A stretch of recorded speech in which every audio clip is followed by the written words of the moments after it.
I'm Kat. I'm Hayley. And this is Night Classy, the podcast where two teachers unwind, sip wine, and we each teach a lesson we cannot teach at school. But by the way, actually today my lesson might be a cool one to teach at school. Oh, wow. Look at you doubling down. Being a teacher. Doing your job. Doing my job, but I'm a math teacher and I'm not going to give you a math lesson, so don't worry. Oh, okay. Well, maybe you'll become a different type of teacher one day. Maybe one day. Maybe one day. Do you want to know what we're drinking? I do.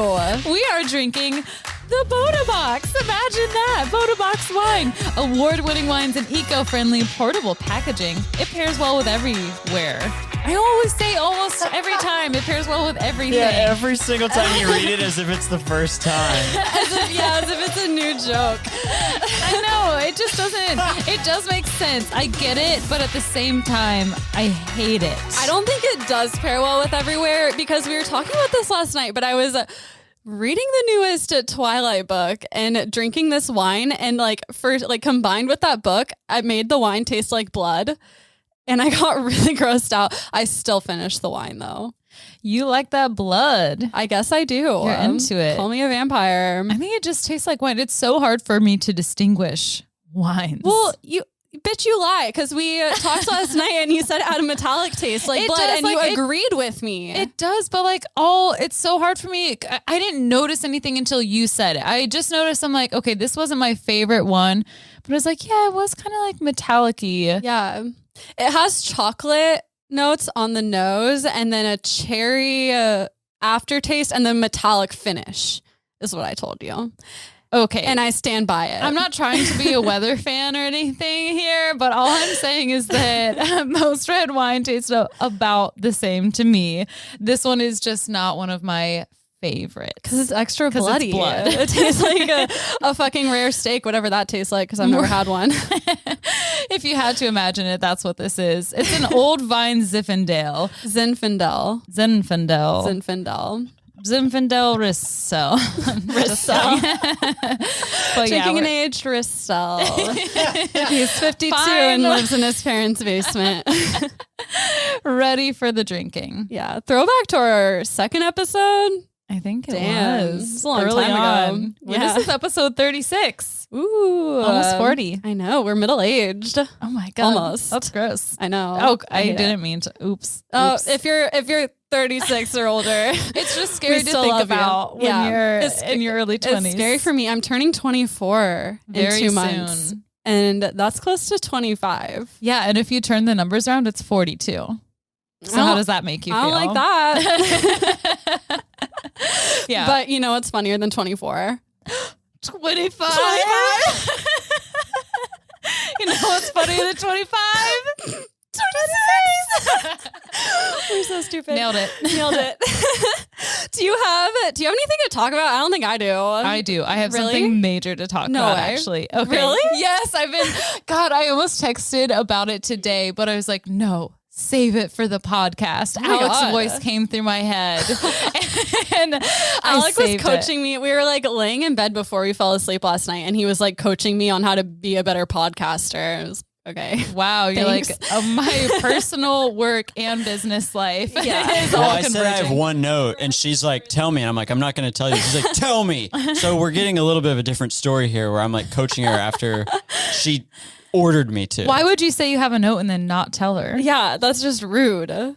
It's just the and so.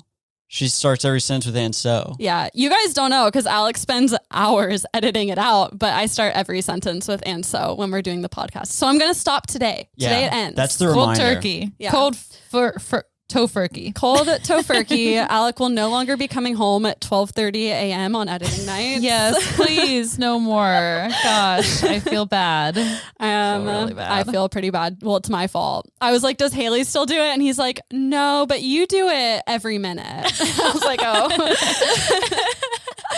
Okay, well, I wanted you to be bad too. But I know. It's just me. I was kind of waiting for a note too. No feedback time. Apparently, you're perfect, and so Alex should go fucking sleep upstairs with you because he's not sleeping with me. Surprised. I'm perfect. What?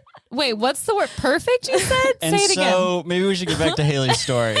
Okay. What if I was like out of spite? I just started every word with and so, and it's like, ooh, another SpongeBob reference instead of like bikini bottom. I'm like, and so you just do both. yeah. Let's not do that. But I do actually have something. Okay. Okay. So a couple weeks ago, you told us on the podcast about how you heard whistling in the house when you were like, Did you hear whistling? I was awoken by whistling this morning. What? It was clear as day. Yeah. It was clear as day It was when I clear heard, as day. oh my God, full body chills because I convinced myself that I made it up in my head. And No. if you heard it too, Not only it's did real. Not only did I hear it, but I have my friend Marissa is here visiting Memphis this weekend. She heard it too. She heard it before I did because I heard it before my alarm went off around. I looked at the clock and it was like 5:20 when I heard it. And it was like you said, it was like an upbeat. It was like, Yeah. yeah. That's it. Oh my God. I want to Yeah, cry. Like it my was eyes are tearing it was up. That's so exactly what I freaky. heard. And I was like, this must be it. And Marissa heard it in the middle of the night. And then I heard it then. And I also heard it around like 6 o'clock or so when I was getting ready. And it was like right out. It was just out of reach. It felt like that's where it was coming from. Yeah. Because I was in my bed and then like maybe 12 feet away is my door that was open in the hallway. And it was like right when it happened there. to me, it was like right outside my bedroom door too. Yeah. That's so scary. Wait, I actually want to cry. Don't I didn't cry. I didn't think it was real. I thought it was real because I heard it, but I was like, oh, I must have just made that up. You didn't. I texted my mom and Troy today about it, and Troy was like, it was probably just the wind. And I was like, No. if this was wind, then wind is a song. Yeah. Because this was not wind. It was a whistle. It was like a perfect whistle. Yeah, it was it's like a beautiful, like when you listen to like 1950s music and there's like a whistling melody. It was like that. Yeah, Marissa's here with us now. She's Yeah. nodding her head too. And I asked Kelly, I was like, what time did you wake up? She was like, probably like 6:30 or so today. And I was like, okay, Kelly wasn't up. I know you two weren't up. There's no one else was up. The cats don't whistle. I hope. I mean, we have an app now where we can ask them. Yeah, that's true. What is it? Something. It's called Meow Talk. I have it in my notes. We did get that. Apparently, Safety said, "Mommy," today. And Ghost said, hello there. I could see Ghost saying hello there. Yeah, it was just because he was eating his food and I was like, Ghosty, Ghosty, like trying to get him to meow. And he turned around at me and he just goes, meow. And then kept eating his food. Oh, hello there. Yeah. Hi, I'm eating. Yeah. But also that is horrifying and I feel like I want to throw up. Can you imitate it? Because Kat can't whistle, so she could never imitate what it was like. Can Let me you try whistle? to. I know I just hummed it. As time went on, like today, I kept trying to remember exactly what it sounded like, but it's so hard to That's describe. what happened to me too. Because when I was listening to it, I was trying to memorize it so that I could replicate it later for you guys. And it like left my mind as soon as it was over. But it's like exactly what you would imagine. Like if someone's like whistling along to an old fashioned upbeat song. Yeah, it was like the first two notes are the same note, and then it gets higher, and then maybe lower is like Okay, yeah, she can like whistle. barely. That's Yeah, about it as good doesn't as work I with could the do. microphone very well either. Okay, yeah, I can't really whistle, but whatever was whistling can whistle. Yeah. And I think it's a nice thing. Like it stays, I think it's just like whistling around checking on us because it's outside of our bedrooms for now. Mm-hmm. And it sounds happy. I looked outside too to see if per chance if there's somebody walking in the morning and for some reason I could hear them through my closed windows all the way on the second floor, like all the way out on the sidewalk. Like, there was no one outside. When I heard it, it was loud. Like there's no way it was could like have been right there. It was so clear. That is fucked up. Also, the attic lights turned on a week ago. Yes, they did. Yeah, by themselves. Mm-hmm. And we only knew that because we were outside doing a sketch and Tommy was like, look, the attic lights are on. And we asked everyone like, hey, have you been up there? And no one had. So yeah, so our house is haunted as fuck, but we expected that. We knew it was haunted as soon as we like stepped through the door. Mm-hmm. Yeah. we rarely get encounters like that, but that was my thing. I was very excited to share. That was a really good thing. And I can't follow that with like the note I have about Real Housewives of Salt Lake City. So Sorry. we'll move on. By the way, highly recommend. Good to know. Yeah. Anyway, I think it's time. I think it's time. All right. I blew a .134. And I blew a .137. So I get to go first. Bitch. Oh, I will. God. I'm scared a little bit. Alec, will you pull up the pictures for this lesson? Yes. Thank you. Don't show any yet. Okay. So Get the pictures. No, don't. Get the pictures. so I started this lesson as I was like, oh, okay, like this will be like fun, but like I didn't research, and this is, I think, the most fun lesson I've ever researched. And Hayley watched me research this on the couch, and I was dying laughing, and I couldn't tell her what I was laughing about. So I told Kelly, and we kept her out. We excluded her. Yeah, and I knew that you were doing it for the podcast, but I still, like, consciously, I knew that that's why you were doing it. But my inner child was like, I can't believe this right now. Well, now you get to hear it. So my lesson is topical, but like, don't worry. I'm not talking about anything like depressing about the election or scary. I want to honor the fact that there's about to be dogs back in the White House. Right, for the first time in 4 years. Yes. Yeah. And so today I'm talking about our nation's first pets. Oh my God. That is such a cute lesson. Look at you. So cute. And speaking of cute, I got a lot of my research from websites made for children. So my first source is National Geographic Kids, kansascity.com, Wikipedia, Newsweek, WashingtonPost.com, WhiteHouseHistory.org, ClintonWhitehouse4.archives.gov, Wide Open Pets, Bustle.com, and Business Insider, because when you're a list bitch, you have a lot of sources. That's right. I do too this week. And mine is not topical. So this is a good opener. Well, first I want to shout out Major and Champ, who are Joe Biden's 2 German Shepherds. Aww. Champ is 12 years old and Major is 2. And Major will be the first rescue dog in the White House. For real? Yeah. That makes me sad. That's the know. first one. Yeah. But they're rescue other kinds of animals. Like what? We'll get to it. Feel like I'm edging. Like, oh, tell me about the adopted ones. Oh. So BT dubs, Trump is the first president in over a century not to have a pet. I bet he tried to get a pet, but instead of like, you know how like dogs or cats will like pick you at the shelter, they were all like in the corner. They're literally like, it's a known fact that dogs are scared of Trump. Like that came up several times in my research. They don't like him. It's his beady little eyes. They can sense evil, and they do. But I guess some animals can't sense evil, because Mike Pence and his wife currently have 2 cats, a snake, and a bunny named Marlon Bundo, which is pretty cute. That's pretty cute. Love the snake aspect. I know. It's like so a bad. snake owns a snake. Little snaky snake. Little sneaky snake has a sneaky snake. Did you see the John Oliver episode where he wrote a book about Marlon Bundo being And it was a gay? gay bunny? Yeah. I think my little brother has that Yes, book. I have that book. I have multiple copies of that book, actually. Nice. Yeah.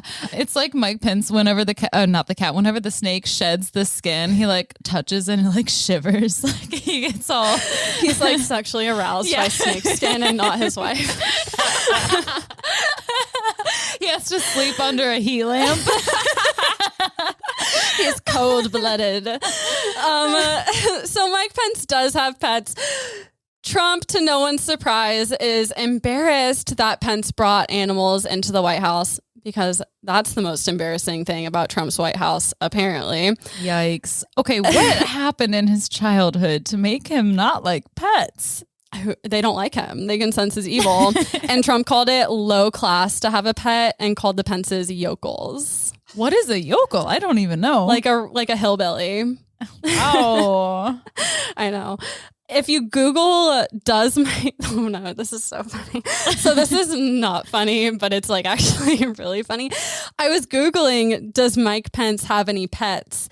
And when you Google that, Does Mike Pence have a penis? no, I wish. I don't know. Does he? Does Mike, because PETS is pets, and then PE. Does Mike Pence have a petness? I don't know. Do Mike Pence's pets have penises? I don't know. But so if you Google does Mike Pence have a pet, the whole first page of Google is articles titled Mike Pence's animals won't stop dying. Oh no. Because apparently when he, like, as soon as he got into the White House, his cat Pickle, his cat Oreo, and his beagle Maverick, like, all died. Like, bam, bam, bam, right after another. Trump kept trying to, like, touch them or pet them. What if he was poisoning them? Oh no. Trump would never. He would never cause harm intentionally to anyone. I think Sarcasm. that's exactly what he did. I think we have a pet murderer in the White House. Oh no. Yeah. We could, like, make a board game about that. Like Clue, Like but Clue. it's who's killing Yeah. the pets in the White House. Who killed the pets? Who killed Pickle? It was Trump. So you get the freaking meow talk thing, and you try to talk to your, like, cat ghost. yeah, we take Meow Talk and our Ouija board and put them next to each other. we're trying to We're look for. We're professionals. looking for Pickle the cat. Pickle, are Is you he here? And then a jar of pickles flies out of the fridge and crashes to the floor. He's with And us. then Meow Talk is like, it said hello there. What if one of the options on Meow Talk was that it said meow? That's pretty much accurate. There is, like, one that says, I don't know. I don't know what I'm saying. I'm just a cat. I'm just a cat. I don't. Also, I like that on Meow Talk it can say mommy, but it can't say daddy. Oh yeah, what is with that? Anyway, back to Joe Biden's dog Major. So when I saw a picture, so there's, like, that picture going around, where Joe Biden is adopting Major. Have you seen that picture? No. He's, like, sitting at the ASPCA or something. Well, I saw this picture and I'm like, why the fuck is that dog so big?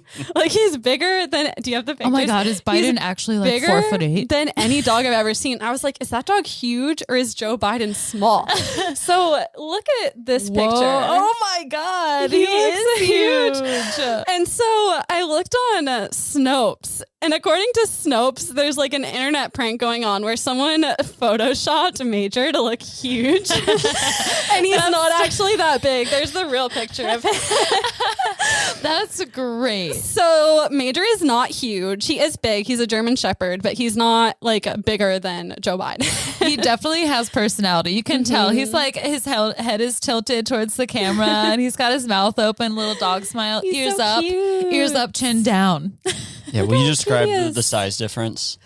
So on one side, the dog is as big as him, and on the other side, the dog is not as big as him. Yeah, it's like twice the size. Yeah. His ears go up to Biden's chin in the fake one, and then in the actual one, it's like to his waist. Yeah. So he's not Thank you, actually. Hayley. You're welcome.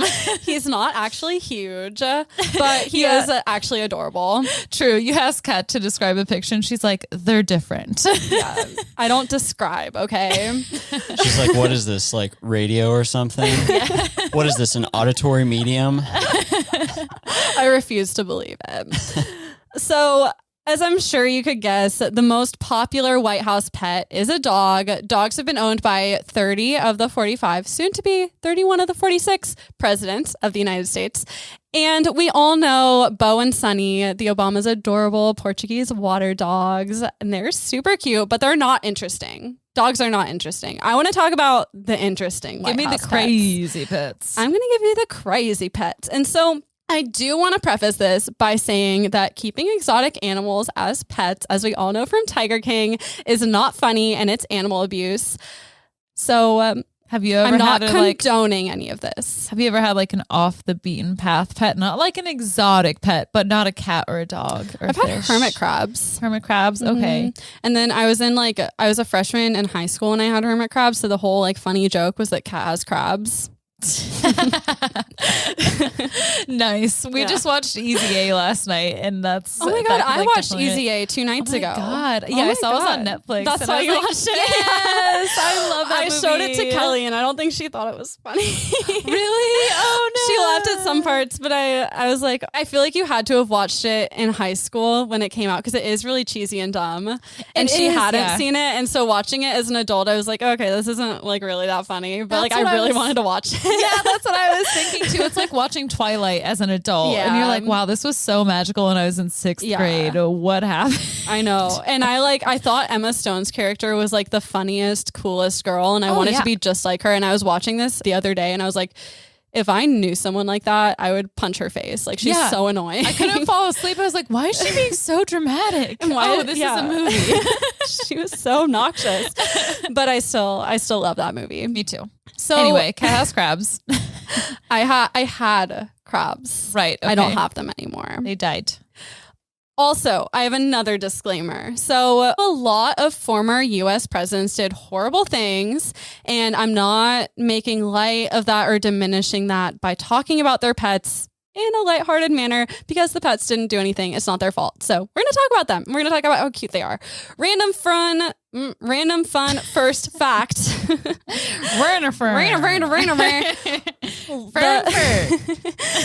Oh, that's why I said first. First lady of John Quincy Adams, Louisa Adams, kept silkworms, and she would harvest their silk as her like fun hobby. I fucking had silkworms. Did you? It was lit. Yeah. Like, as pets? Yeah. What? Yeah, we had a bunch. Our neighbors across the street, they were like the extreme pet people. They had all types of stuff, like kimono dragons, and that's cool. Yeah, it was crazy. And yeah, they had silkworms. So they're like, "Do you want some?" So they just lived in a bucket, and we had silkworms. That's cool. Yeah, I guess they made it was like they were white and they were like thick, and they were just wormy worms. Just little thick wormy worms just making silky thick worm. Little thick worm. So John Adams had a dog named, you know this one. George? No. John? You told me this fun fact once. Oh, I don't remember. Satan. Oh, yeah. Isn't that funny? We like traded facts today. we both had like, you told me that. Neither of us remembered what we told them. Well, you told me that. Satan. But also, fun side fact, he also had a horse named Cleopatra. Herbert Hoover had a possum. And what? Really? Yeah, but how did he get an opossum? I don't know. You could just have a random pet, like any animal. It was your pet back then when animal abuse wasn't a thing. I got the whole world in my hands. And it's a possum. Okay, so, but get this. This is what I was giggling at so hard the other day. Benjamin Harrison had 2 possums. If you had 2 possums, Hayley, what would you name them? Tick and Tack. That's a pretty good name. Thank I like you. that you thought of that so fast. Their names were can't. Oh no. I might have to have you read this. I believe in you. Power through. Mr. Reciprocity and Mr. Protection. What? What? Mr. Reciprocity and Mr. Protection, and they were his 2 possums, and they'd like sit on his shoulder. Oh my god! Of course he'd sit on his shoulders. Jeez Louise. Is there any explanation behind? No, there's no explanation. I found this on one of my random sources, and it just said that, and then there was a picture of a Benjamin Harrison with possums on his shoulder. Mr. Reciprocity and Mr. Protection. Mr. Protection. Yeah. How- That would be you. You're such a stickler for like. I'm the protector. Yeah, I thought you were calling yourself a condom. I was like, what does that mean? But yeah, so that's a fun fact. That is fun. Okay, the Coolidges had a pet raccoon named Rebecca, and Rebecca had been sent to the White House as food. Like, she was supposed to be cooked and eaten. Wait, what would a raccoon? A live raccoon. My boyfriend's family in high school, they had raccoons for pets. I thought you were going to say they ate raccoons. I was like, oh no. Well, one time there was a squirrel like shimmying around up in the ceiling. And so my high school boyfriend went up there, shot it, and then his mom fried it up and they ate it. What even is Ohio? Ohio? I never want to go there again. I have realized how strange Ohio truly is. And like, we live in Tennessee, for God's sake. I know, I guess. We can't really say much. We live in West Tennessee, not East Tennessee. Memphis is its own little pocket in Tennessee. Memphis is not. It's not Tennessee. Memphis is Memphis. Memphis is cool. Yeah. East Tennessee, they eat squirrels. Apparently in southern Ohio too. You're next to Kentucky. It's not your fault. Yeah. Blurred lines. Yeah. So she was sent to the Coolidges as a food, but I guess she was so friendly and playful that the family just ended up keeping her as a pet. They couldn't bear to hurt her. That's very cute. I like that a lot. So cute. And Calvin Coolidge would walk around the White House with her on his shoulders, and Lady Grace Coolidge would hold her in her arms and walk her around. Rebecca could also walk on a leash. Oh, she was just little adorable, and I baby. have a picture of her This right is here. so humanizing. Yeah, isn't that adorable? Look Wow. there's First Lady Grace Coolidge with Rebecca. Oh. And she'd make public appearances. They'd go out and talk to the press, and they'd be holding Rebecca. She just looks like a little cat. Yeah, she does. She looks like Ghost before he lost weight. Yeah, she's a little chonker. She is a chonker. And speaking of chonkers, Theodore Roosevelt, he had a lot of pets. And he had snakes, badgers, bears, birds, dogs, cats, everything. He had every pet, you name it. I mean, he was a big trophy hunter, but he also loved animals. We all know the teddy bear is named after him. Mm-hmm. And he just loved animals. He had a small bear named Jonathan Edwards. He had a lizard. Wait, a bear. Mm-hmm. A bear. A bear. He had all kinds of shit. He had a lizard named Bill. He had guinea pigs named Admiral Dewey, Dr. Johnson, Bishop Doane, Fighting Bob Evans, and Father O'Grady. Bob Evans down on the farm. Bob Evans, the guinea pig. Okay, finally he has some creative names. All these other ones have been like Rebecca, John Smith, John Doe. It's kind of hilarious, though, to name a raccoon Rebecca. Not going to lie. Yeah, but a dog, no, do not name your dog Rebecca. No. Give it a good. The Obamas were basic af naming their dog Bo. Yeah. Yeah. It's Love 'em, borderline, but though. come on. It's borderline. It's not so bad, but it's not like naming it Seth. Like Seth would be really bad, in my opinion. I thought you were going to say Safety and just like pump yourself up. No, and it's funny you talked about John Adams having a cat or a dog named Satan, because I always was like, if I ever get a cat, I'm going to name it Lucifer. Aw. And then it just didn't seem fitting. He is a little demon, but he's not the demon. I feel like it's fitting though, because he looks like Lucy from that show made by the Simpsons creator. You know what I'm talking about? No, I don't. Yes, you do, because we've watched it before and we were like, that's Safety. Made by the Simpsons. The medieval one. The medieval one. Oh, yeah. Yeah. And the little shadow demon is named Lucy, and it looks like Safety. Yeah. Okay.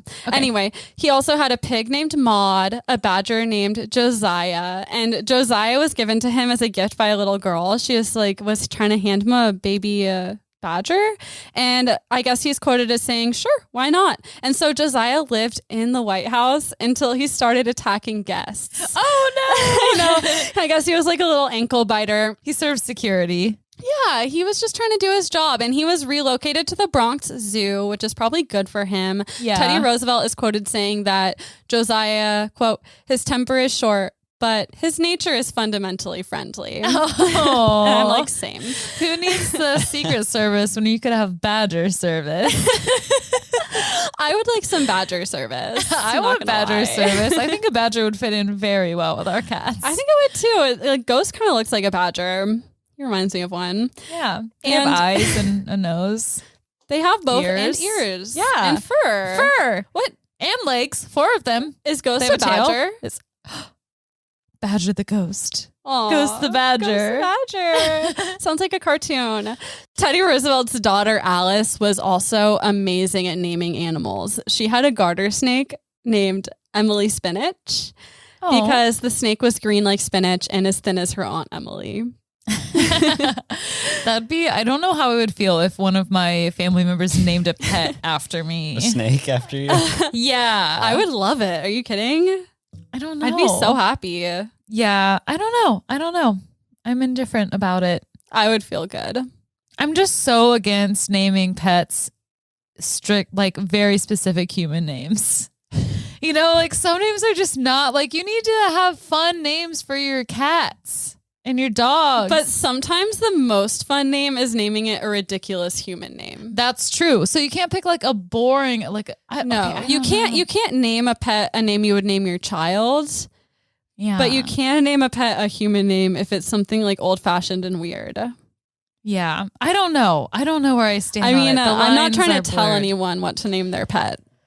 Your pet can be named whatever you want it to be named. Yes, I am trying to tell I'm him a giving little you permission. bit. Yes, name your pets whatever you want. I don't know. I feel so strongly about that. Yeah, that's I interesting. need to like really dig deep into my guess- past and figure out Yeah, who hurt what you? that's all about. Who hurt me? Talk to your therapist. Yeah, I will. And I'll have to call her up to a little video conference. Yeah. Let me in on this. I'll be listening from behind the wall. Okay. I was gonna say, thinking of the inverse of that, Kat and I were watching Jeopardy, and one of the contestants' name was Lizard, and Alex Okay, Trebek kept yep. having to say like, "Lizard, the board is yours." Oh yeah, I've met R.I.P. lots of people who were not named human names. Humans who were not named human names. I kind of like a human who's not named a human name. I think that it can be extremely challenging in some cases. Like I went to school with a girl named Margarita, and that might be a problem. and yes, it's very unique. And if you're listening to this, I don't mean to offend, but I can only imagine how people hiring, like the hiring process, it's so easy to look at a resume and dismiss someone because of your name. And that shouldn't be the case, but your namesake is important. It's a very traditional Italian name too. It's unfortunate. Yeah, that is unfortunate. And Sorry to bring us down. It does suck. Like if you're an immigrant coming here and you don't know like the English connotation, that is really unfortunate. And yeah, people should not be judged by their names. That's not what I'm trying to do. I'm trying to judge pets' names. So It's different. it's different. Pets don't apply for jobs. So Roosevelt's son, Archie, also loved his pets. And one time when Archie got sick, his brother Quentin brought the pony, Archie's pony, upstairs to his bedroom in the White House. Whoa. To cheer him up. He brought the pony up on the elevator to his brother's room, and his brother was like so happy. He got out of bed and was like jumping around excited to see his pony. He got in a little bit of trouble by Theodore Roosevelt, but not too much. Theodore Roosevelt seems like a chill guy.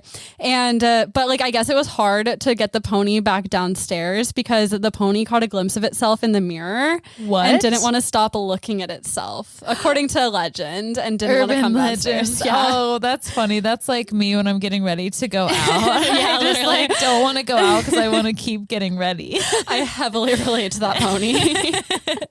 Getting ready is better than going out.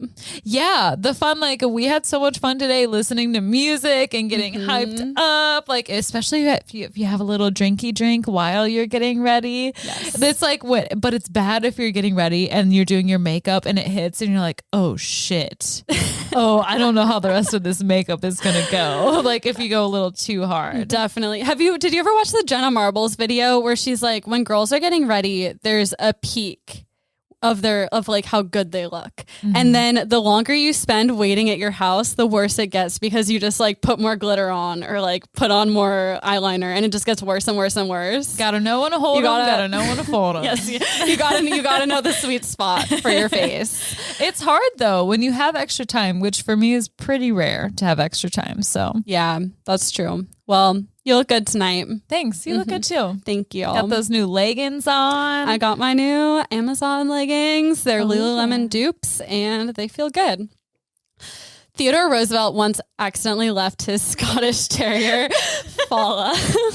Haley's laughing because I transition tried was really so hard not to say and so. Okay. I'm sorry. The inverse is now going to happen where it's going to sound heavily edited just because of the unnatural. I can't help it. You start slapping yourself like, and you go to say you slap yourself again. It's like just I'm like Dobby the house elf. I like bash the microphone into my forehead. you're the picture of cognitive dissonance in the dictionary. Theodore Roosevelt once accident. No. So Back to our roots. we're going to keep talking about our friend Teddy Roosevelt. And he once accidentally left his Scottish Terrier, Fala, behind while he was visiting the Aleutian Islands. And he sent a ship back to get his dog. How do you leave obviously. your dog behind? I don't Not to know. judge, but I'm hardcore judging. He had a lot on his mind. I don't blame him. He's just the president. Yeah, easy. Apparently anyone can do it. So he sent his ship back to get him, and the public was pissed off that he spent thousands of taxpayer dollars to rescue his dog. They were so pissed that he had to give a speech called the Fala speech, where he said, quote, "You can criticize me, my wife, and my family, but you can't criticize my little dog. He's Scotch, and all these allegations about spending all this money have just really made his little soul furious." And people were happy about that, or how did they feel? People were so happy about that they reelected him. It helped secure his reelection. Bring dogs into the picture, and I feel like you're going to win most people over. Definitely. I didn't put this in my notes, but Nixon had a similar speech about his dog. He was accused of taking bribes from some other country, and he gave a speech saying how he didn't take bribes, but he did get one gift that he wasn't giving back because they gave him a dog. And there's all these people quoted saying like they voted for him after that because they thought he was like such a kind man that he like cared about his dog. That's how you know dogs are good and well. Yes. And like they help humanize you, which it was why it's stupid for a president to not have a dog. I mean, you don't want a dog if the dog's going to bite. No, you dog wants to bite. Dog wants to fight. What are you talking about? I don't know. I don't know. That's like the voice I use for Safety. When he's like being rambunctious, I'm like, want to fight? I did not know that. Sorry. I always think Hayley's referencing a movie that I haven't seen, and then you call her out, and I'm like, oh, that was just Hayley's mind. No. I'm just insane. I'm crazy. I'm a little fucked in the head. That was a movie. Wedding Crashers. See, some of us are creative and can come up with their own crazy quotes. Apparently. There's a creative girl and a not so creative girl. I'm a girl who steals. So Fala was also featured in an MGM short film in 1943 that told the story of the World War II home front through Fala's perspective. Whoa. That's all I have to say is, it hurts. It was interesting. Roosevelt also had a hyena and a rooster with one leg. What? That's all the information I could find. A cock with one leg. His cock had one leg because he had a hyena. He had a hyena and it ate. He just wanted a little chicken leg. Little chicken leg. During World War II, Woodrow Wilson kept a herd of sheep at the White House because so many of his workers were overseas fighting that he had to use sheep to cut the White House lawn. And then their wool was auctioned off to raise money for the Red Cross to help the war effort.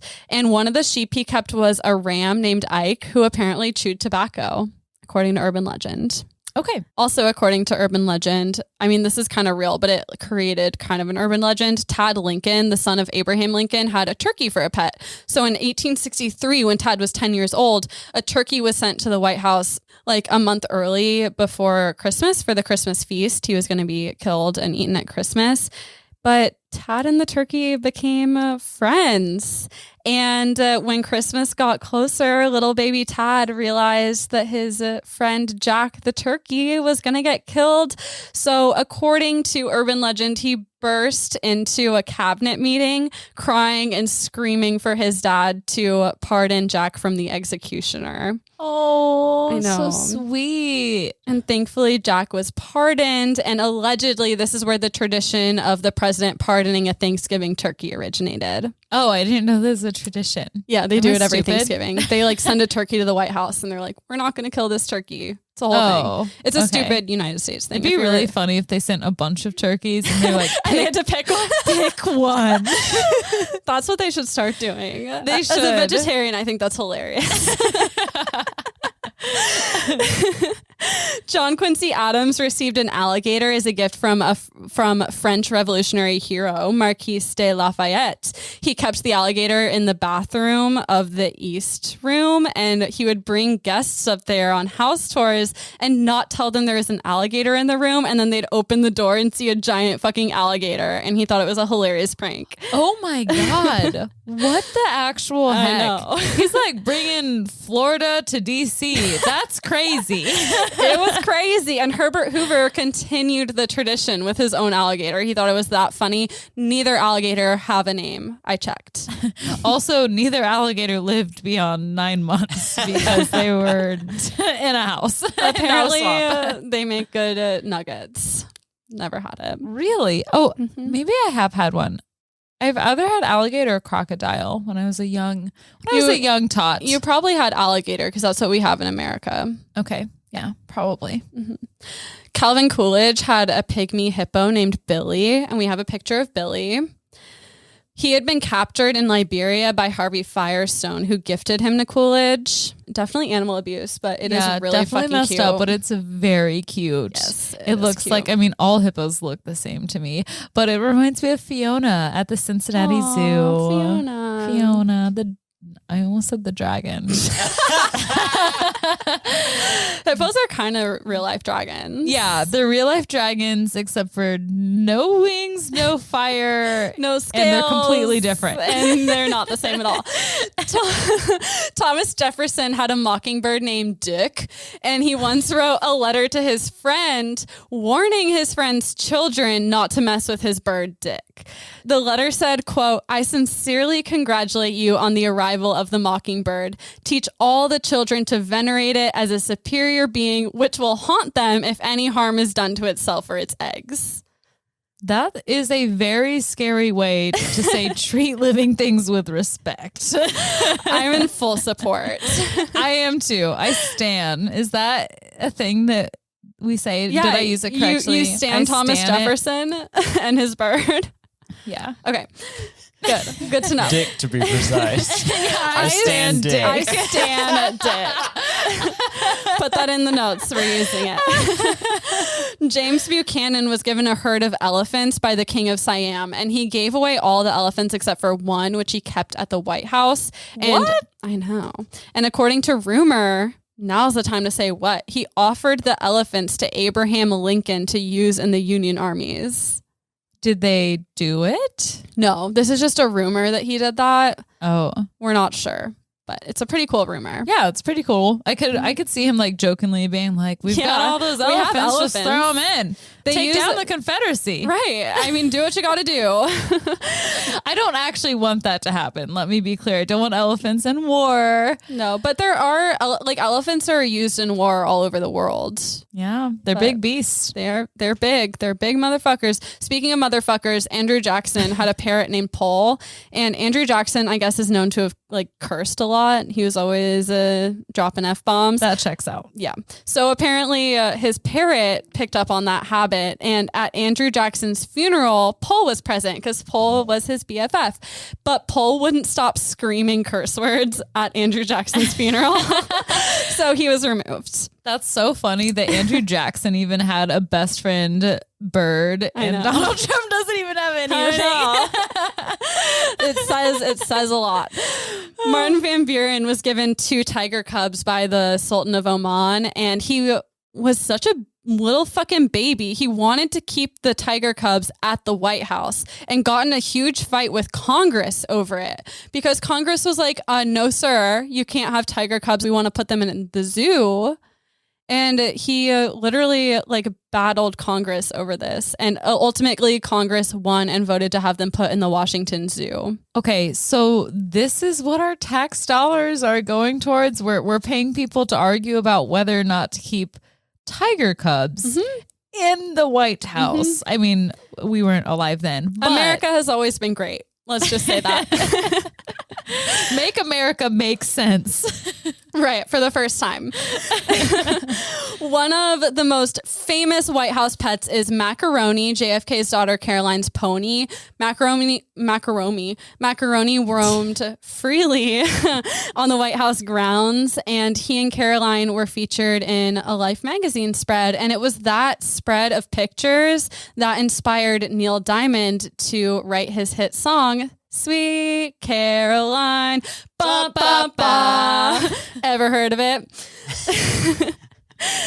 No, something instinctually just told me to say ba ba ba.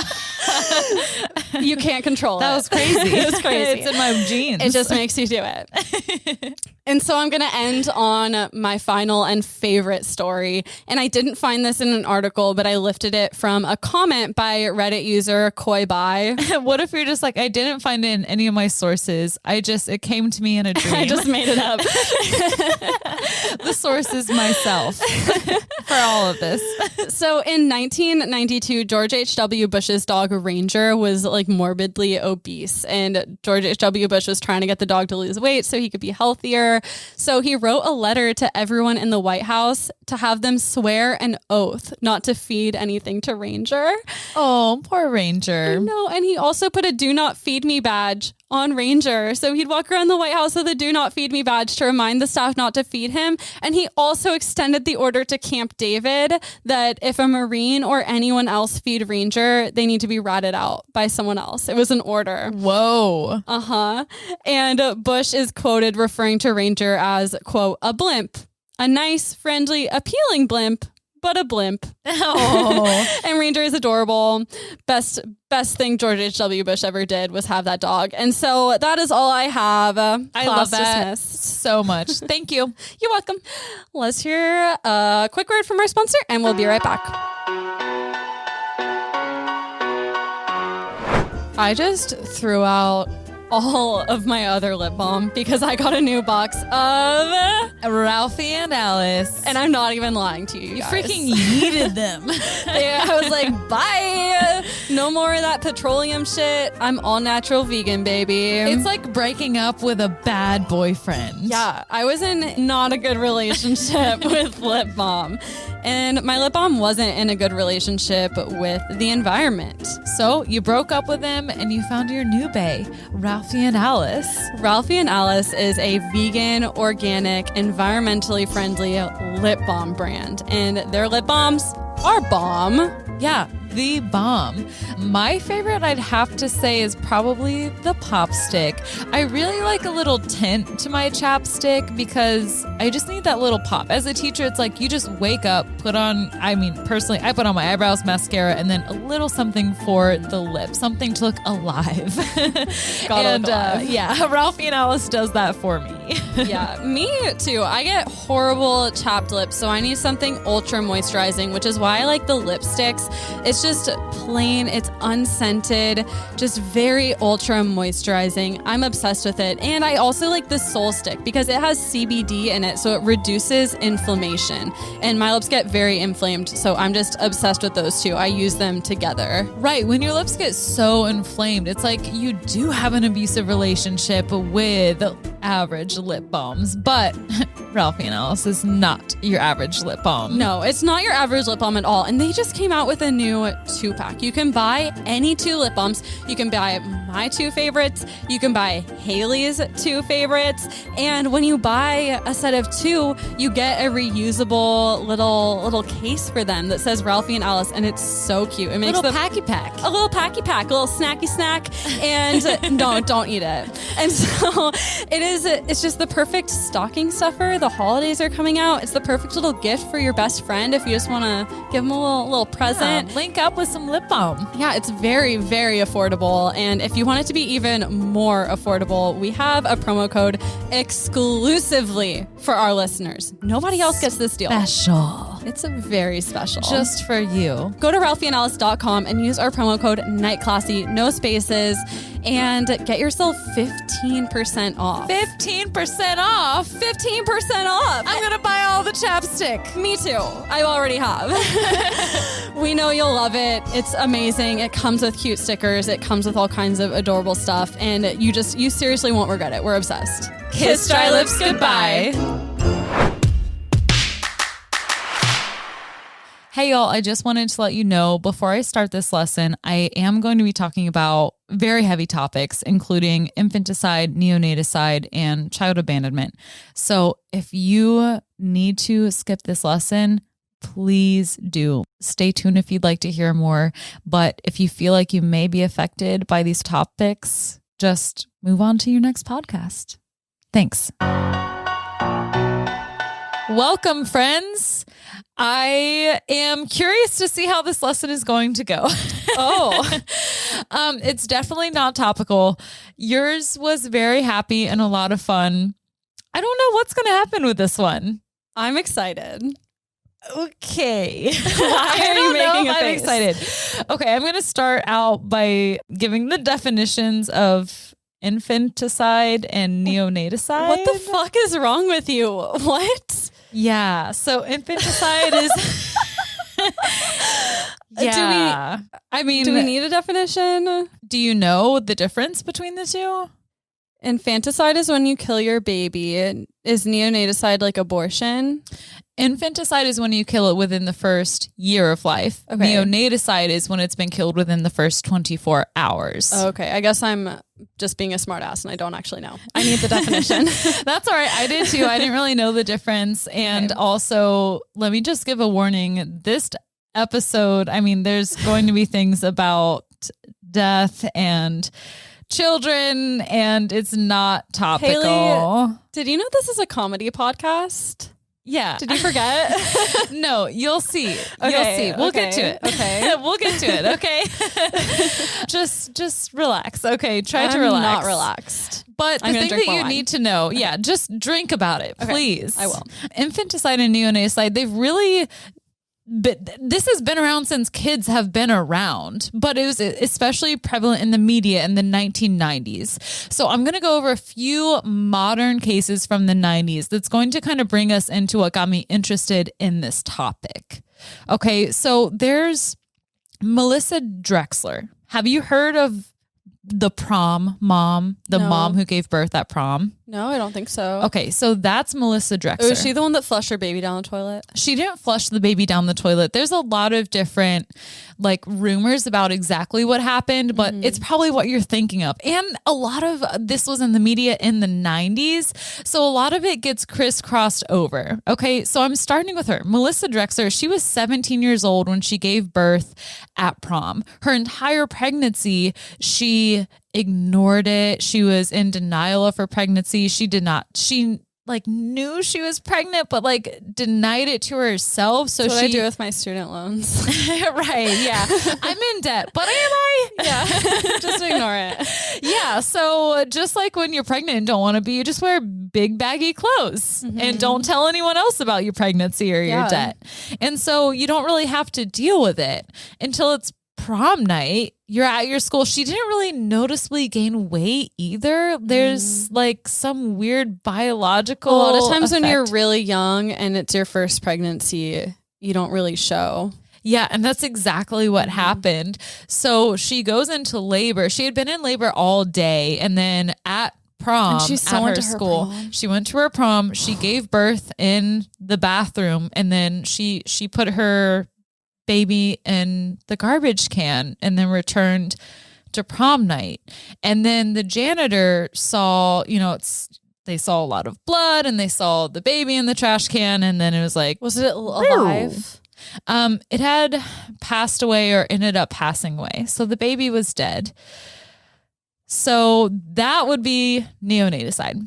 There was also the case of Amy Grossberg and Brian Peterson. Amy and Brian had dated all the way through high school. They were in Wynkoff, New Jersey, and all high schoolers, not all high schoolers, some high schoolers do, they had sex.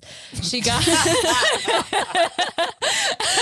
Only the cool high schooler. right. I have a bias. I'm sorry.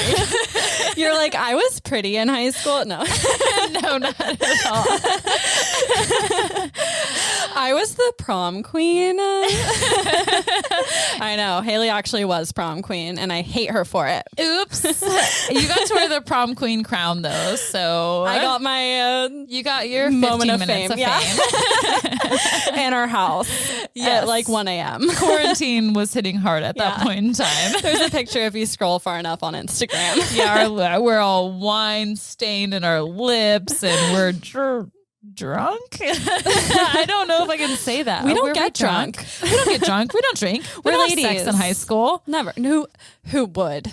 Who would? I'll not, tell you Not who. I. Amy Grossberg and Brian Peterson had sex in high school. And she got pregnant. Yes, she got pregnant. She hid it with baggy clothes. She avoided her parents for most of her pregnancy. No one knew she was pregnant. And they graduated. They went to colleges. Amy went to the University of Delaware. Brian went to some college in Gettysburg, Pennsylvania. I couldn't figure out which one, but that was in the fall of 1998. So Amy's water breaks at college. She calls Brian and she's like, hey, something is happening. And he's like, all right, let me drive. He drives 3 hours and they meet at the Comfort Inn in Newark, Delaware. And she gives birth in the room. And after their stay, Amy and Brian go back to college. A cleaning person comes in and sees a horribly bloody mess from birth. They just left all They just left it. And she calls the police. So that's happening at the hotel. Amy, back at college, starts having seizures because she gave birth, but they left the placenta inside of her because they're freshmen in college and they don't know because almost she gave anything. birth in a Motel 6. Yeah. So she starts seizing. Or should I say a Motel 6? Motel sex, yeah. Plus 9 months. So it's bad. They take her to the hospital and it didn't take long for them to be like, okay, so here's this freshly not pregnant person who like obviously just gave birth having issues. And then there's this like horribly bloody scene. And then they end up finding the baby in a dumpster at the hotel. And so it didn't take long to kind of connect the baby's body to Amy and Brian. Mm-hmm. So it wasn't exactly clear the exact order of events, but basically they go to the hotel, give birth, and the canine dogs do find the baby. Amy and Brian said that the baby was a stillborn. Science says otherwise. You are the father. And also, this is not good. This is Maury Povich. The baby was alive. The baby was alive. It was delivered alive. It suffered from several head fractures and shaken baby syndrome. Oh, that's the couple, awful. It is awful. The couple ended up turning on each other. It was just a total like he said, she said situation. And like, they're fucking like, not even barely 18 Their years frontal old. lobes are not developed. If you don't have proper sex ed, you don't understand what's happening. Bingo. Okay. Bingo. Yeah. So Brian pled guilty to manslaughter. Amy agreed to a plea deal and admitted to unintentionally killing the baby. Brian ended up sentenced to 2 years. Amy was sentenced to 2.5 years because apparently she had more blame in the whole situation. I don't really know how that broke Because she's down. the woman. Yeah, because she carried the baby. She It's had always- more to do with it. It's always the woman's fault when it comes to having a baby. Yeah, it is. Apparently. And we'll talk more about that. But Brian, in the end, he ended up, as far as we know and what I saw in my research, he did that. He got not remarried. He never married Amy, but Brian got married and relocated to Florida. Amy started a bougie greeting card business and, just lived life after that. Congrats. It's a boy. Congrats. It's a greeting card business and a 2.5-year sentence on your record. Also, I'm sorry. I just I'm so scared now about people who were telling these stories about hearing it ever since. Yeah. Ever since the Steve disco Dahl died. Yeah, got- Steve Dahl.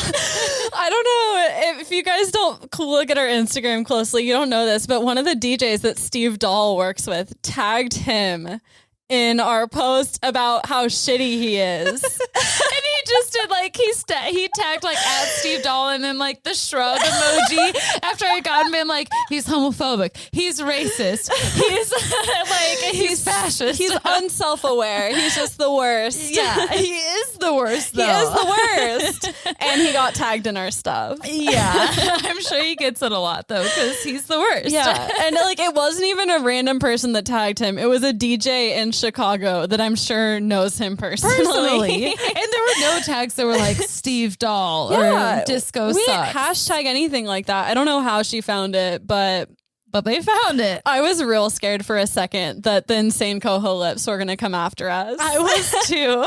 And if you don't know what we're talking about, you can head on back to episode number 33. Number 33. So 3 episodes back. Yeah. So I crafted my notes pretty carefully through the scope of, okay, these are real people that sometimes we're talking about here. Right. So speaking of another real person, I hate real people. me too. I hope to never be a real person. There's this woman, Caroline Beale. She was an English woman in New York in 1994, a single woman, a spinster. And she was pregnant. But she was headed home to England when she stopped in customs at JFK. And she was stopped because attached to her hip/stomach area, they find a plastic bag hidden under her coat. And in that plastic bag is Caroline's dead baby's body that she had just like attached to herself and was hoping to go home. Why? We'll get to it. So a lot of these instances of neonaticide, infanticide are really prevalent in the 90s. Caroline pleaded guilty for manslaughter rather than murder, and she spent 8 months at Rikers Island. And honestly, people have been killing their babies for a long time. Oh, yeah.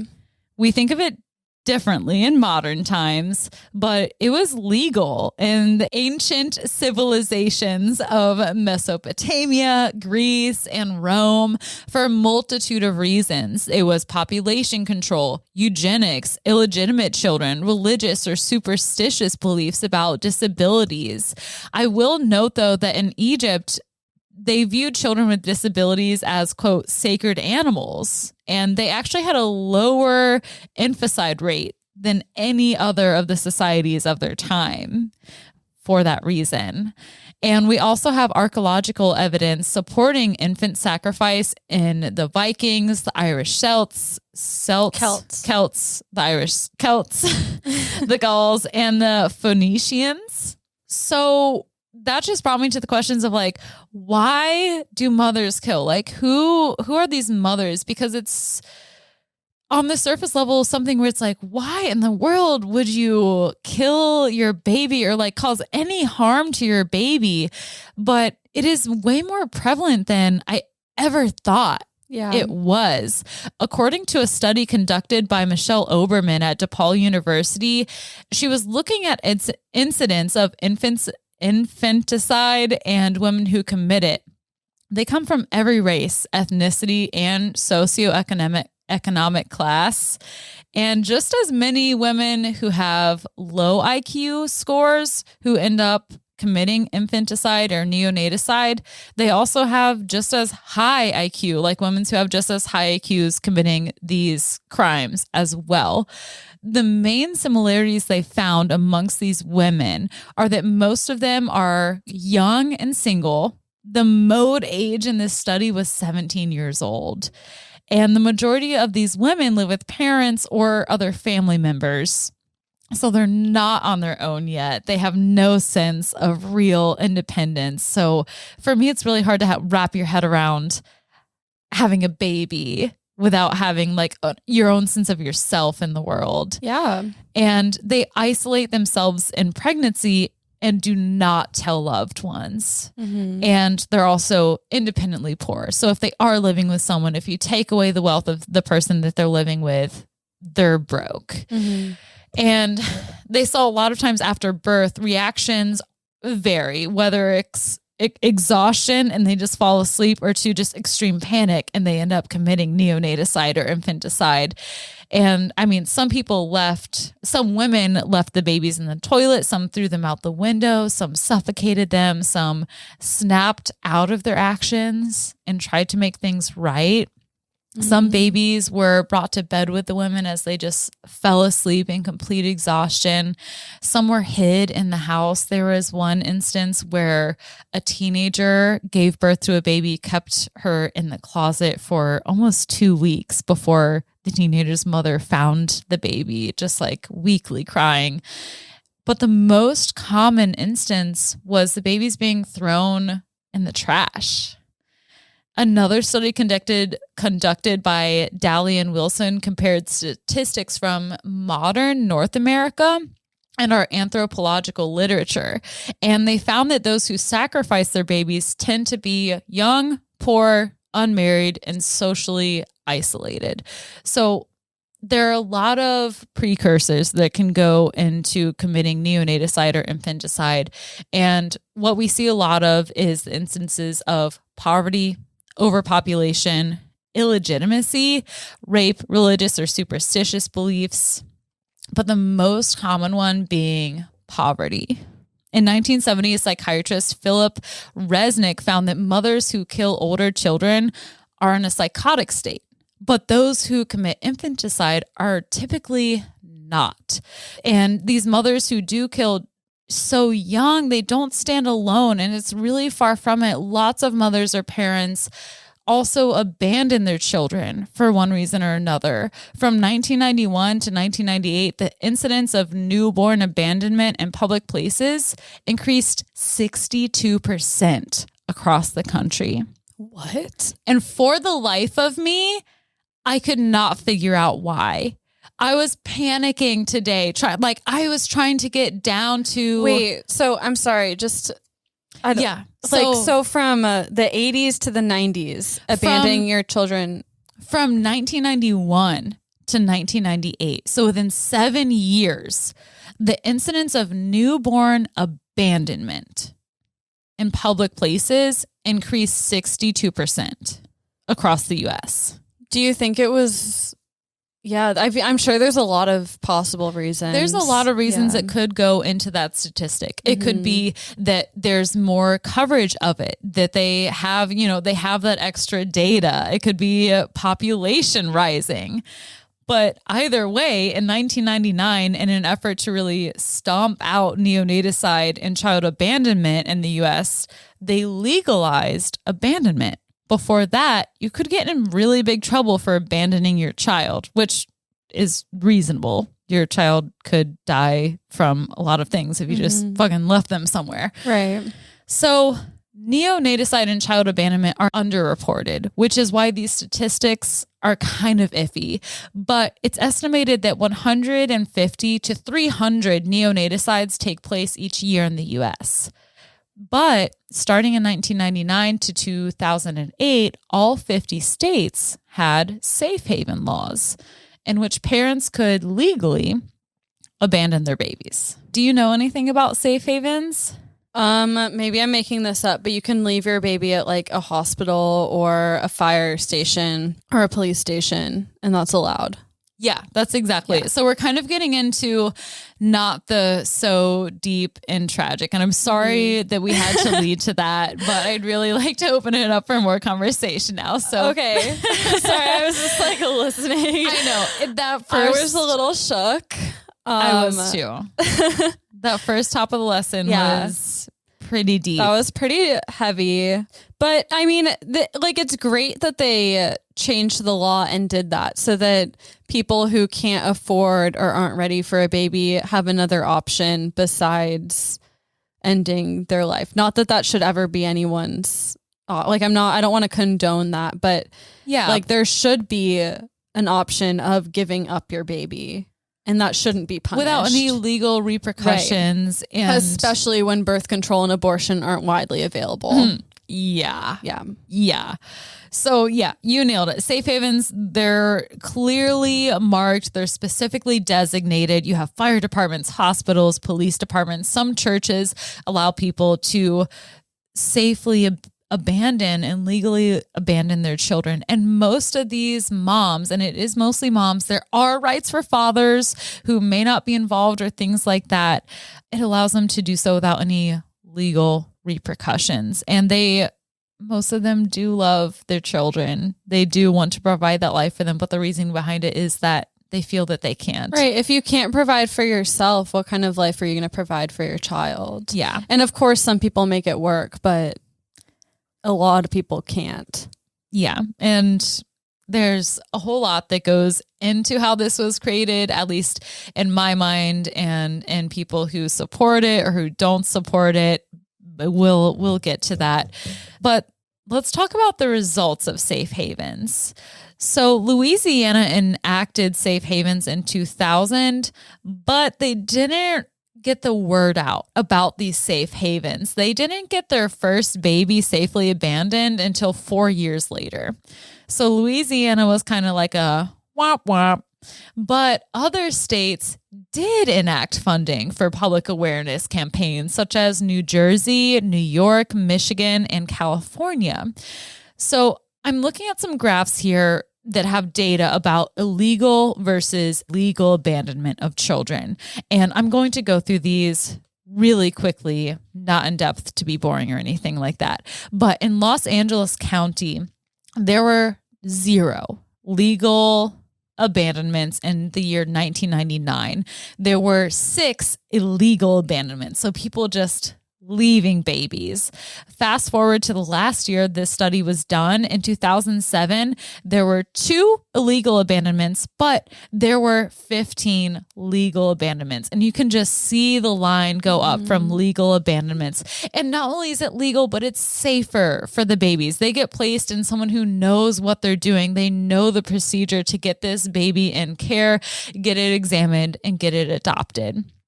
Now for Illinois, they went from 0 legal abandonments with 5 illegal in 2001 to fast forward to 2007, they only had 4 illegal and 10 legal abandonments. New Jersey in 2000 had 1 illegal abandonment. Fast forward to 2006, they had 10 legal abandonments. And Florida, they had 1 legal abandonment in 2000. Fast forward to 2007, they had 22 legal abandonments. So it works. Yeah. When people know about it, it works. And I don't know how many of them could have been neonaticides. That's like a really severe thing to say, like, you could have been murdered. I don't want to say that, but I do want to say that this is a fine alternative. Like, of course, it could have been better if we had a better general access to birth control, to sex education, and to abortion. But that's besides the point for now. We're talking about safe havens, and there is more. And this is really what got me interested in everything else before this.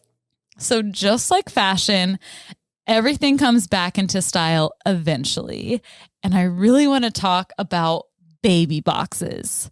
What? Do you know what baby boxes are? No. Okay, cool. I didn't either. So baby boxes have been around the fucking block. It was common practice in the Middle Ages. So if you don't know where it is, it's a place where parents, typically mothers, can anonymously surrender their babies to the authorities without repercussion and without having to talk to anyone. There's a lot of shame in surrendering your baby. So it's exactly what you like. Just imagine a post box, but it's for babies. Instead of like, you've got mail, it's a baby. You've got baby. You can send your baby in a box. You don't send them in a box. Let me start with the history of it. Okay, so Pope Innocent III in 1198 awoke from a dream. And in his dream, he saw thousands of drowned babies in the Tiber River. And he was so worried about all of these babies and the economic hardship. And he made all churches in Italy, after his dream, he made all churches in Italy add a structure to their church in response to his dream.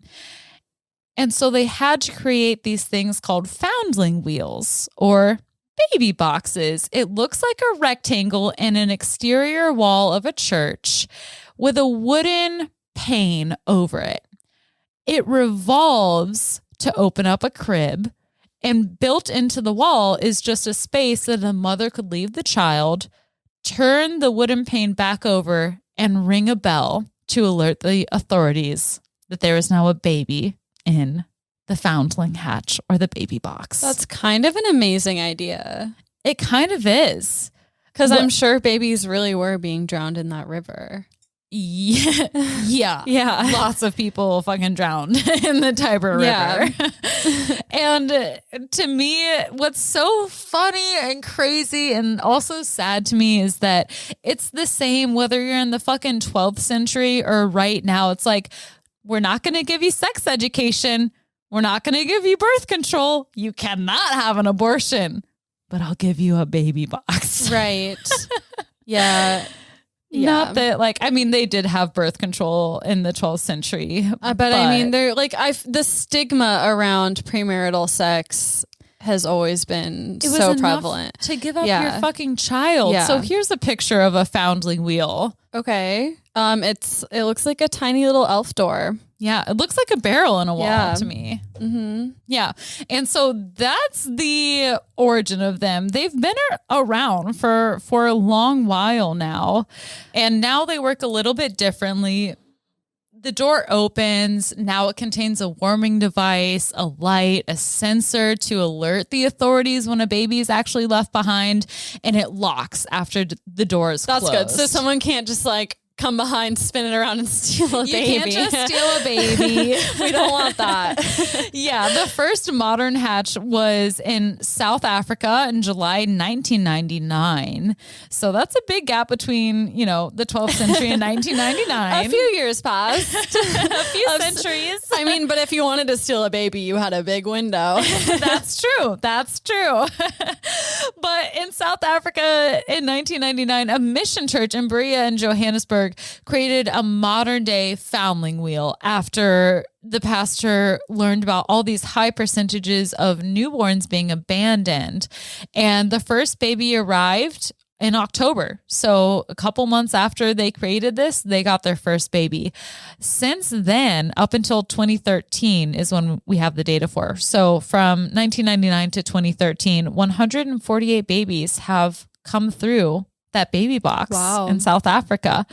Germany installed in Hamburg April 11th in 2000 after several cases, like a significant amount of cases of children being abandoned or left for dead in the environment of Germany in 1999. They created their first baby box. And within 10 years, 38 babies had been surrendered. There are different words for baby boxes. I want to go through some of these and the direct translation. So Hayley trying to make this horrible lesson funny. Yeah, I'm sorry. I was panicking all week because I didn't actually procrastinate. No, this week. this is fascinating. It's just really sad. It's very sad, and I'm so sorry. Last week Don't we be do sorry. fucking chimney sweeps, and then this week I'm talking about murdering infants. Hayley hates babies. Yeah. And now once they reach preschool age, I'm all about it. Just kidding. That's not true. But in Germany, it's called a baby clap. BABYKLAPPE. Aw. Is that how you say it? Yeah. Baby clap. It means baby hatch or baby flap. Ew. I know. It sounds like flap. a fat baby. In Hamburg, Germany, a Dutch merchant set up a foundling wheel in an orphanage in 1709. It was so successful that they had to end it after 5 years. That's depressing. Yeah. Yeah. There were so many babies dropped off. They're like, we're tapped out. And let's see, let me find another kind of funny one to lighten the mood a little bit. Okay, this one is like funny, but not funny. So I'm sorry. In Brazil and Portugal, it was called Roda dos Expotos / Eneados, which meant wheel for the exposed / rejected ones. Oh, that is not funny at all, actually, Hayley. That is really depressing. Yeah, it's really depressing. I was going to say that was the scrapped name for Wheel of Fortune. Wheel of Unfortune. Remember when I did the lesson on reality TV, and there were people like on that like Brazilian reality show, like trying to just like putting their whole life on the line. Yeah, and, like literally for like an organ transplant, they'd have to sing. It was called like "Sing for Your Life" or something like that, or "Sing for Your Dreams." And some people's dreams was literally an organ transplant. Yeah, that's horrifying. Dream a dream where I will live. Yeah. Ugh. But in 1783, Queen Maria I said that all towns must have a foundling wheel. So they were, she ruled over Brazil and Portugal. So they were installed in all Queen the Maria. towns. Queen Maria, the girl. We all know her. In the Italian-speaking countries, it was Cuia per la vita, life cradle. In Japan, I like that one. I like that one. I think you'll like the this. life cradle. The life cradle. It really was. This next one in Japan, it was the Akachan Posuto baby post box. Aw. I wish we had Aldo here to correct your Italian. Me too. Yeah. He'd be like, that's what we called vaginas. More specifically, Baby post box. unfortunate vaginas. Aldo is another podcaster that Alec produces. Who's Right, a yeah. 70-year-old man. Yeah. Very interesting 70-year-old man Yeah. at that. In South Africa, I don't have what it was in. Honestly, I'm so sorry. I don't know what language it would have been that they speak in South Africa. Like, I know that it's mostly Afrikaans. Okay. Yikes. I'm very sorry. I just realized I mean, they that. speak a lot of languages in South Africa because there's so many pretty indigenous diverse cultures, but I think the main language is Afrikaans. But basically it was called a hole in the wall.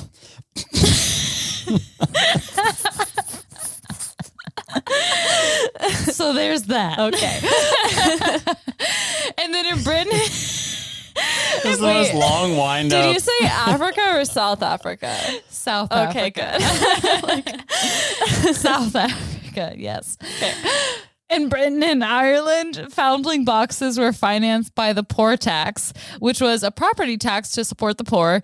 But these days they just call it teacher's salary. I just laugh like Fran. You just start crying. Yeah. I look at my bank account. Today was payday, so I paid all my bills. Yeah, and now I have no money. Today's bill day. Yeah. Today's bill day. Support us on Patreon. Please. Please. Please. This is not free. This is mental health yes. for us. It takes a lot. Yeah. And so these foundlings in Britain and Ireland, which are basically orphans, these foundlings were raised in orphanages supported by this tax. So let's talk about the U.S. Texas was the first to implement baby boxes in 1999. Yeah. After a record high of abandonments. They were like, maybe we should do something about this. Darn tootin'. Darn tootin', we're going to save the babies. Not in the womb, but after they get out, we're going to put them in orphanages. Gotta have them for a full term. For and years at then a you time. can save the babies. So they created the very first safe haven law implemented in, like I said, 1999. It was called the Baby Moses Law after the biblical baby Moses, who was sent down the river by his mother. Texas would. Texas would, and Texas did. Nebraska, Yes, Nebraska and Alaska were the last states to catch up. They were behind by 9 years. Okay. Every other state caught up. I wonder what it was. I don't know. I did not look into it that hard, but there were. Alaska's like, it's just too snowy. We can't do anything. It's too cold. I don't want to think about. I don't want to anything. think. Also, salmon. All I know Grizzly is bears. snow, salmon, and grizzly bears. Babies. Who would raise a baby in Alaska? Not I. Not I. Also, not a grizzly Nebraska. bear would. A grizzly bear would. In Nebraska? No, in Alaska. In Alaska. Corn comes from Nebraska. Corn, wild horses. Omaha is Bison? in Nebraska. Omaha would raise a baby in Nebraska. Yeah. Mhm. Omaha would name its baby Omahi. Omahi. I Omahi. You Omahis. We Omahen. He, she, we Omahustedes. Okay, sorry. I'm confused. Conjugation? She was Ever heard of conjugating it? Spanish verbs. Oh, I don't know Sorry, Spanish. German. What? You're a German bitch. I don't know any language except for kind of English. Kind of English, almost. I'm almost English. Do you want to hear something funny though Yeah. about Nebraska? Yes. There was I just can't. Not only did they take like 9 years to catch up to this safe haven law, but they got unintended results from their safe havens. Their laws define a child who can, by the law, be abandoned as anyone under 18 years old. That's not funny. So that's not funny. What if you're like 16 and your parent is like, she's being a real bitch lately? That's it. There's no what if about it. That's what happened. That's not funny. That's literally what happened. I would have been abandoned if I lived in Nebraska. I was such a bitch as a teenager. Sorry, Mom. Yeah, You're I also was- a bitch, though. I was too. Bitches be bitches. Yeah. Bitches raise bitches. Let the record show. Agree. Just kidding. Mom, I love you, but you're pretty mean when you were pregnant. Yeah. So if you would have been in Nebraska and your pregnant mom would have been raising you, she would have been like, I don't care. I'm about to have a new you. Yeah. You're going to the authorities. I mean, why not? They're about to go to college. You're like, fuck, I have no savings for this college. let's just boot them off, put them on the Bye. state. I don't know actually if like orphans get a deal on college. They I'm do not. I was going to say, I'm Yes. sure they do. I don't know in anything. Some states, I think you can get like loans that don't have as much interest, but that's it. You're fucked basically if you age out of foster care. It's really Either sad. you're fucked or you're fucked. So Yeah. get fucked. Yeah, Here's a quote from so funny. sorry, God. Oh God, I'm so sorry. Here's a quote, more seriously, from the Republican State Senate, Arnie Stotham at the time. He The said, state senate was named Arnie Stotham. state senator, sorry. Speaking on Nebraska's safe havens and about how they got a bunch of teenagers.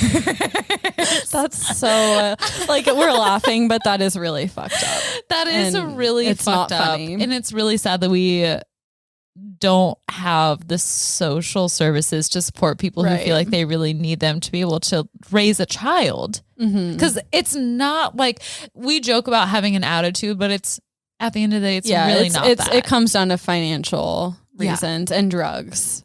Yes, Two there's things where the government could easily do something about it, and yet our American government is fucked up, especially a Republican state like Nebraska, and things aren't good. Everyone needs to vote. Yes, ma'am. So here's what the Republican state senator, Arnie Stotham, had to say. This was never the intent of the bill, he says as he co-wrote He it. should have fucking wrote it better. Yeah. He should have wrote it better. He says he co-wrote it. So someone else wrote it and he signed off on it to protect newborns from abandonment, but to get enough support for passage, it was changed to cover all children. So they kind of screwed themselves. I feel like they bluffed and someone called their bluff. Yeah, this is just American politics in a nutshell. He goes on to say, we really opened a can of worms. We have a mess. I mean, yeah, by maybe not providing social services in the first place that could have prevented something like this. Yes, sir, like- you do. Yeah, it's like that narrator who you don't need. Like on a podcast, like we are your narrators. We can tell you what pictures we're seeing, but we don't need you. Like you don't need us to tell you what we're saying after we say It's like a Payne Lindsay on Radio Rental. We don't need him to tell Not us at what all. this is about. I just fast forward through all of it. Yeah, I like Payne Lindsay's podcast, but he is not necessary on Radio Rental. Not But needed. I love Radio Rental and Payne Lindsay. I'm not trying to talk shit, but come on. But I don't like them together. He doesn't need to narrate a story we're already listening to. Exactly. The story we're listening to right now, though, is still on child abandonment. Okay. So it is, thankfully, but also I have issues with it because it's like, okay, yes, you can abandon your child legally, but also why are we letting people abandon their children and go through that trauma, but not giving them proper sex education in public schools? Why aren't we giving them the right in all states to an abortion that is, up to a certain point, like a reasonable chance to get an abortion for unwanted pregnancy, so you and that child don't have to go through the trauma of being fucking abandoned? Yeah, that's way worse. It's way worse than like a first trimester abortion where it's literally cells. It does not resemble a baby. It can't even pick up on pain. Yeah. So for me, it comes down to like, you need to have proper sex education. Abortion is healthcare. You need to have social services. You need to have single parents who can raise a child without feeling like they need to resort to extremely drastic and damaging circumstances. And just like the social stigma of being an unwed single mother, especially at a young age, is so traumatic. That it's enough to commit these things. Yeah. Like, we think it's so crazy to talk about neonatalcide, infanticide, but that's what fuels a lot of it is just the social stigma. It's not even like, it's not like if I don't kill this baby, I'm not going to live. It's nothing it's not about killing the baby. It's about like what's worse, making this social stigma or killing babies. Like if we as a society could be accepting of these things and provide social safety nets and sex ed and birth control and abortion, there wouldn't be dead babies. Right. And obviously, these other solutions we're talking about are not right for everyone. Safe havens have helped so many babies. And every state does have them, including DC. They have different regulations on them, though. So for many of the states, you can abandon your baby up to 72 hours. So you get just 3 days in Colorado, California, Alabama, Arizona, Hawaii, Michigan, Mississippi, Puerto Rico, Tennessee, Utah, and Washington. There are a good chunk of them that are about a month old. Some of them are 2 months old. The longest, though, is 1 year old in North Dakota.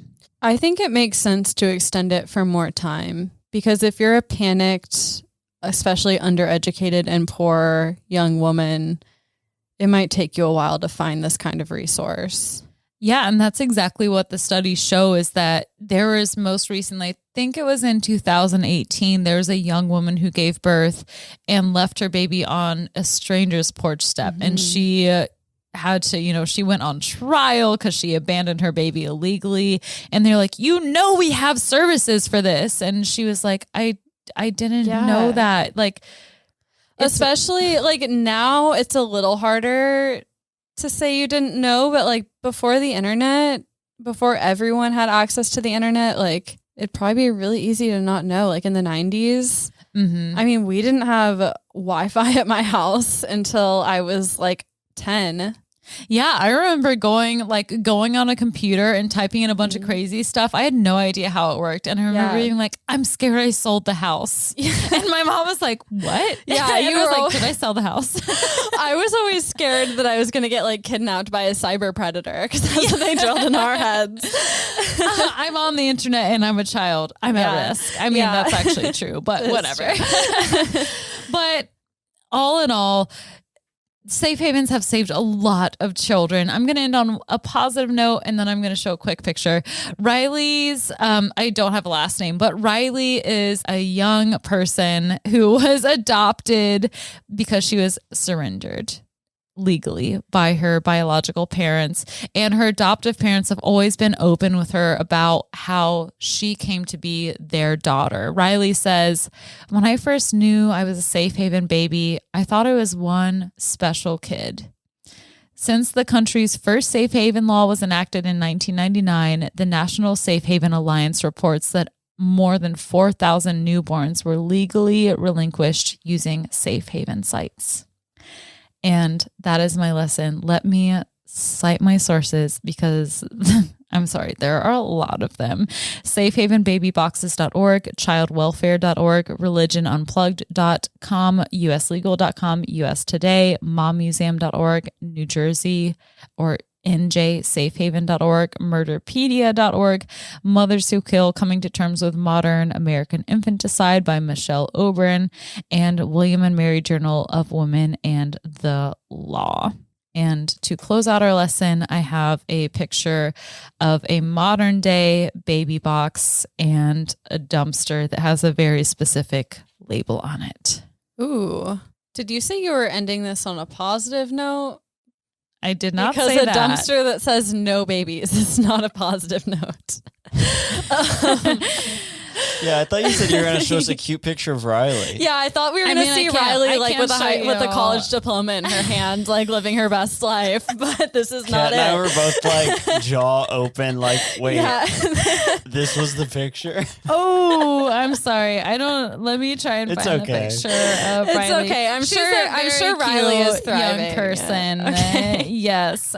This was not a very comedic topic, but it was something that I had no idea about. Like I knew that you could drop your baby off at a fire station if you needed to, but I never knew the origin of it. I didn't know that it had been around for hundreds of years. Yeah. And that it was such a prevalent thing. I mean, this was a fascinating lesson. It was like you just had two heavy hitters in a row. I know. Next week, I'm going to have to go for something lollipop. Okay. Really candy gummy, super yum, sweet. Can't wait. Well, if you enjoyed Hayley's very depressing lesson, sorry. I did, you can head on over to Apple Podcasts, subscribe to us, suggest us to a friend, leave us a positive review, or even if you're feeling extra special, you can head on over to Patreon and contribute some coins. And you will get access to all kinds of amazing content and even maybe some other perks depending on what level you donate at. But it starts at $1, so check it out. Right. For $12 a year, you could get in on this action. Yeah. Or you could do more.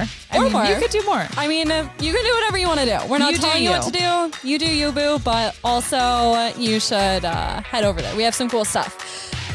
And ready? Are we done? Yeah? Yeah. 3, 2, 1. Class dismissed.